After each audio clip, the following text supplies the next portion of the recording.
호주 장로교 목사가 되기 위한 면접에서는 칭의에 대해 서술하라는 물음이 반드시 포함되어 있습니다.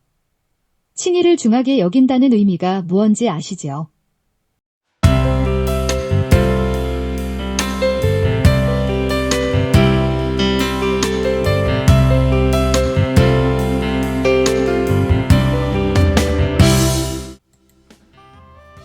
앞에 두 차례로 나눠 올린 30년 전 교회 역사 이야기가 있습니다. 1994년에 있은 ECT 문서에 서명한 복음주의자 그룹과 서명을 반대한 복음주의자 그룹에 관한 이야기였습니다. 오늘 이 시간에는 앞의 내용을 보다 쉽게 이해할 수 있도록 마련된 것입니다.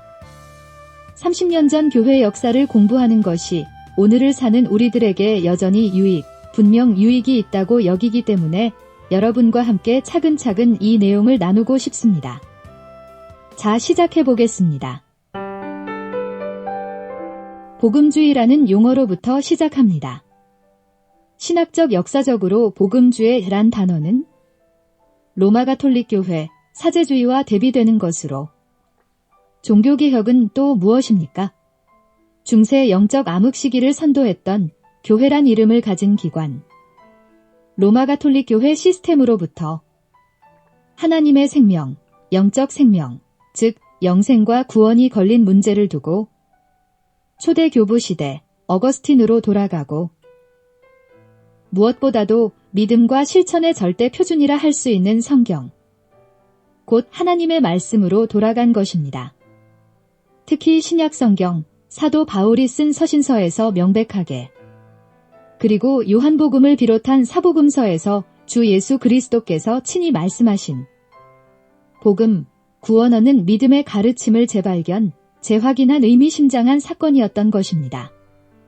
따라서 개혁된 교회를 말할 것 같으면 무슨 교회로부터의 개혁이냐를 논하게 되며 따라서 개혁신앙이란 로마 가톨릭 신앙과 대조되는 명칭입니다. 앞서 복음주의는 로마 가톨릭 전통의 사제주의와 상반된 명칭이라 하였습니다. 개혁주의는 로마 가톨릭주의로부터 성경을 따라 성경에 입각해 개혁된 신앙이라 하였습니다. 결국 본 연구의 주장은 복음주의란 말은 개혁주의와 호환 가능한 용어여 서로 일맥상통한다는 것입니다. 16세기 개혁시대 이후 교회의 역사를 보면 개신교 안에 있으면서 새로운 교파들이 등장하였습니다. 침례교, 감리교, 성결교, 오순절, 순복음 등. 그래서 복음주의 이벤젤리케를 말하면 어떤 복음주의를 지칭하느냐? 2차 질문이 자연 따라옵니다. 혹자는 복음주의 오순절, 혹자는 복음주의 개혁교회 혹은 복음주의 성공회 등등. 하지만 본 연구는 복음주의는 사제주의로부터 발생하였다. 하나님께 나아가려면 반드시 사제나 교회나 마리아 등의 중간 매개체를 필요로 하는 로마 가톨릭 시스템 내지 전통에 반대하여 성경을 따라 누구든지 믿는 자는 주 예수 그리스도 하나님과 사람 사이 유일한 중보자를 통하여 하나님께 나아가며 그리스도를 믿는 자는 그리스도와 연합된 사람으로 그리스도께 속한 모든 권세와 지위를 지니는 바 삼위일체 둘째 위격 되시는 그리스도처럼 된다는 의미는 결코 아님. 그분은 하나님, 우리는 피조물입니다. 그리스도와 함께 공동상속자가 되었음을 성경을 따라 믿습니다. 그리스도로 말미암아 나의 모든 죄가 십자가에서 그리스도 죽음과 함께 그 값이 지불되었고 그리스도의 온전한 순종의 삶으로 인하여 그것이 믿는 나에게 그대로 전가 임퓨테이션 되어서 거룩하고 의로우신 하늘 재판장 하나님께서 신자를 보실 때에 너는 의롭다 칭하시고 여기시는 것입니다. 이 때문에 거듭 하나님께 사랑받는 아들들로 신자들이 하나님께 받아들여집니다.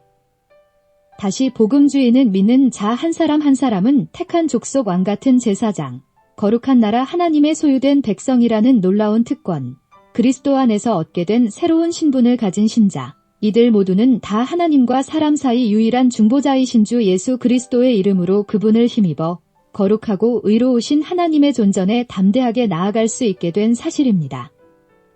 본 비디오는 이 점을 추적합니다. 500여 년이 지난 우리 시대 종교개혁 신앙을 고수하는 복음주의 이벤젤리칼 리폼드 또는 리폼드 이벤젤리칼은 어떻게 존재하고 있는가?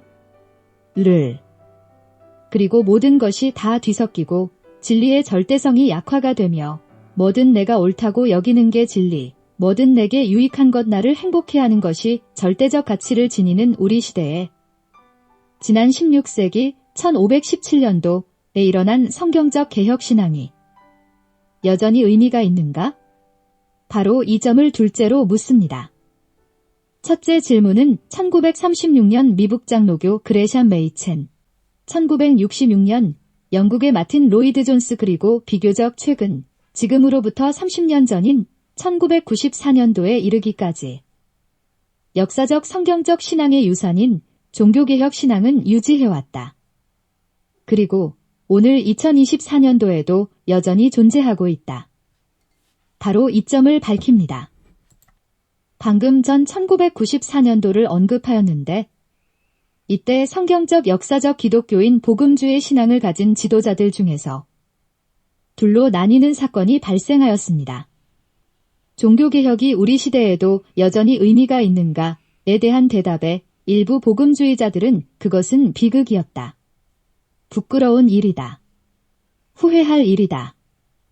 즉 불필요한 분리가 일어났다고 목소리를 내는 일이 주로 영국 국교회, 즉 성공회 안에 있는 복음주의자들로부터 일어난 것입니다.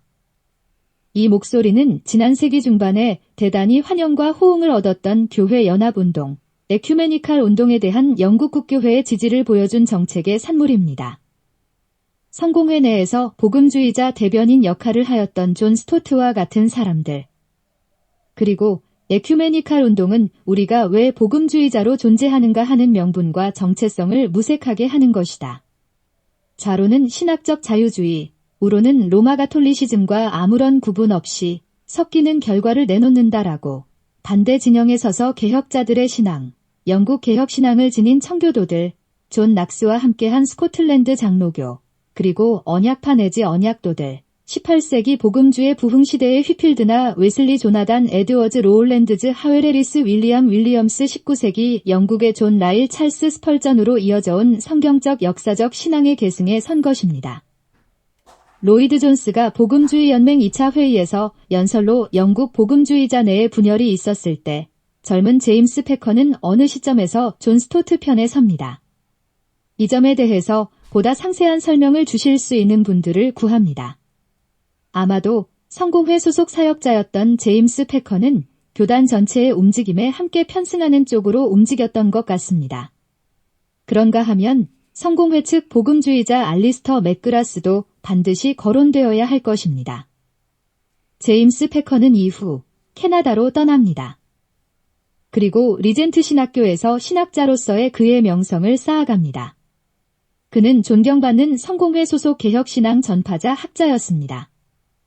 그는 북미에서 개혁신앙을 받드는 복음주의자로 자리매김을 하고 있었는데 1994년 복음주의자와 로마 가톨릭이 함께 대의를 위해서 협력한다는 프로젝트를 두고 복음주의자가 서로 입장을 달리하는 일이 생겼습니다. 이것이 바로 ECT로 알려진 선언문 서명 사건입니다. 서명을 한 그룹의 대표적 인물, 제임스 패커 그리고 서명을 반대한 그룹의 대표적 인물에는 R.C. 스프로울, 존 메가더 등입니다.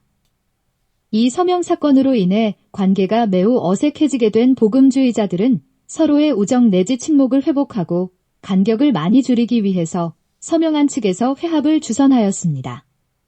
하지만 이 고른 모임을 통해 그렇게 메워지는 것이 못 됩니다. 패커에게도 그가 제시하는 단서가 있습니다. 무턱대고 종교개혁은 무의미했다고 그가 주장한 것 같지는 않습니다. 그가 한정지은 사람들이 있는데 그들은 현재 로마 가톨릭 교회 시스템 안에 있지만 참되게 주 예수 그리스도를 믿는 사람들이 없지 않다. 따라서 그들까지 우리가 배제할 필요는 없다. 도리어 그들과 더욱 적극적으로 협력해야 한다는 것입니다. 하지만 공식 문서는 그런 낭만적인 내용을 골자로 하지 않는다는 데에 문제가 있습니다. 지금까지 복음주의자 이야기만 하였는데 ECT에서 로마 가톨릭을 대변하는 사람들도 그런 사람들에게 한정을 짓고 논의를 진행하는 것은 아닌 점입니다. 그 때문에 방금 전 패커의 생각이 낭만적이다는 표현을 썼습니다. 스프로울과 메가더는 제임스 케네디가 심호하는 교회당에서 제임스 케네디와 더불어 ECT 사건에 대한 그들의 입장을 공식적으로 밝혔습니다. 사회자가 진행을 하고 이에 대해 이들 복음주의자들이 답변하는 식의 공개 방송을 하였습니다. 전국에 방영되었습니다. 제임스 케네디는 2007년도에 소천하였고 RC 스프로울은 2017년도에 소천하였습니다. 이 둘은 이 신앙 그대로 간직하며 소천했습니다. 존 메가더는 현존합니다. 이 신앙을 여전히 붙들며 굳게 서 있습니다. 이외에도 이안 머리, 제임스 몽고메리 보이스, 스티븐 제이 로슨, 로버트 갓프리, 리건 던컨, 조엘 비키 등의 복음주의자들은 1517년 하나님의 은혜로 복음의 핵심 메시지를 복구한 사건, 종교개혁 신앙을 성경적 역사적 기독교 신앙으로 여겨 귀하게 전파하고 있습니다. 그러니 종교개혁은 포스트 모더니즘을 맞은 우리 시대에는 시대착오적인 내용이다. 결코 그렇지 않다는 점입니다. 그리고 1994년을 기점으로 종교개혁적 신앙을 여전히 부르짖고 선포하는 사역자들이 많이 있는 점입니다. 유럽에서 멀리 떨어진 대한민국의 선교사들을 통해 은혜의 복음이 전해졌습니다. 그리고 우리들도 사람에게 구원을 주는 복음, 영적 사망자에게 영적 생명을 주는 이 은혜의 복음을 듣게 되었습니다. 그리고 이것을 귀하게 여겨 지금 우리가 선 땅에서 힘차게 열정적으로 전하고 있습니다. 개인적으로 필자는 호주장로교회 소속 사역자입니다. 어릴 적 전주 지역 대한예수교장로회 합동에서 신앙생활을 하다가 1989년도 서울에 진출했습니다. 그때 만난 교단이 대한예수교장로회 순장입니다. 우리만 순수하다가 아니라 교리적 윤리적 순결 퓨러티를 의미하는 순, 영어로는 퓨어 장로회입니다. 여기서 2010년도에 목사 안수를 받았습니다. 제가 합동 측과 순장 측 두 장로교파 교단 이름을 거론한 이유는 둘의 헌법책에 기재된 공통점 때문입니다. 즉, 외국 선교사 파송 파트, 서약 내용을 보시면 이 두 교단은 에큐메니칼 운동식 교회 연합, 선교를 반대한다는 점을 매우 분명하게 밝히고 있는 점입니다. 제가 있는 호주장로교회 역사를 보면 1977년도에 신학적 자유주의를 가진 교인들이 대거 장로교를 떠나 감리교 회중파 그리고 이렇게 나온 장로교인들이 연합을 하여 연합교회 교단에 속하게 되는 일이 있습니다. 호주 장로교 목사가 되기 위한 면접에서는 칭의에 대해 서술하라는 물음이 반드시 포함되어 있습니다. 칭의를 중하게 여긴다는 의미가 무언지 아시죠? 칭의 교리는 개혁교회의 핵심 마크입니다. 로마 가톨릭 교회는 의의 주입, 영어로 인퓨전을 가르치는 반면 성경을 따라 개혁된 교회는 의의 전가, 임퓨테이션의 그 핵심적 차이가 있습니다. 본 연구 결론, 종교개혁은 여전히 의미가 있다. 이 신앙, 간직하는 복음주의자들 있다. 많다. 입니다. 하나님과 사람 사이 유일한 중보자, 하나님이 친히 정하신 분, 우리 주 예수 그리스도의 이름으로 여러분의 심령을 축복합니다. 아멘.